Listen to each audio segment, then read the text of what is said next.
রাধে রাধে। ওম নমো ভগবতে বাসুদেবায়। ওম নমো ভগবতে বাসুদেবায়। ওম নমো ভগবতে বাসুদেবায়। শ্রীমদ্ ভাগবত চতুর্থ স্কন্দ পোষণম, প্রথম অধ্যায়, মনু কন্যাদের বংশাবলী। শ্লোক 26 ও 27। চেতস্তৎপ্রবণম ইউঞ্জন স্থাপিত সমহতাঞ্জলিয় শ্লক্ষ্ণয়া সুক্তয়া বাচা সর্বলোকগরীয়শ।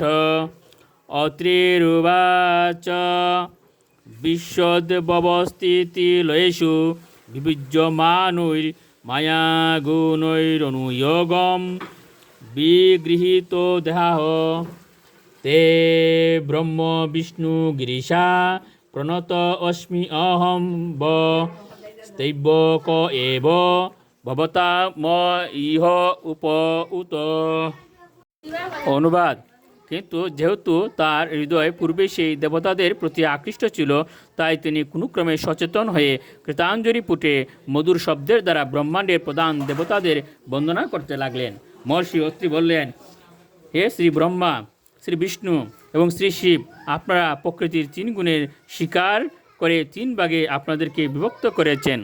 যেভাবে আপনারা প্রতিকল্পে জগতের সৃষ্টি, স্থিতি এবং প্রলয়ের জন্য করে থাকেন। আমি আপনাদের সকলকে আমার সশ্রদ্ধ প্রণতি নিবেদন করি এবং আমি আপনাদের কাছে জানতে চাই, আমার প্রার্থনার দ্বারা আপনাদের 3 জনের মধ্যে কাকে আমি আহ্বান করেছি। শ্লোক 28।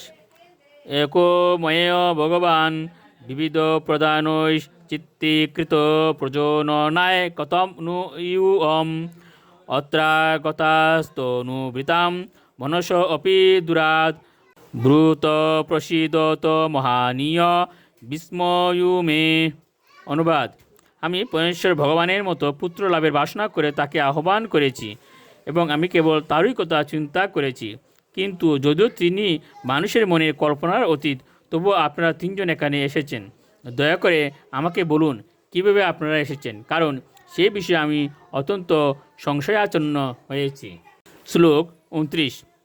মৈত্রেয় উবাচ ইতি তৈষ্য বচঃ শ্রুতা ত্রয়স্তে বিবুধর্ষভা প্রত্যাহুয় শ্লক্ষ্ণয়া বাচা প্রহস্য তম ঋষিম প্রভ। অনুবাদ। মহর্ষি মৈত্রেয় বললেন, অত্রিমুনির সেই কথা শুনে 3 জন মহান দেবতা মৃদু এসেছিলেন এবং তারা মধুর স্বরে উত্তর দিয়েছিলেন। শ্লোক 30। দেবাউচু ইয়তা কৃতস্তে সংকল্প ভাইব্যম তেনৈব নান্যতা সৎসংকল্পস্য তে ব্রহ্মণ যদ বৈ দেয়তি তে বয়ম। অনুবাদ।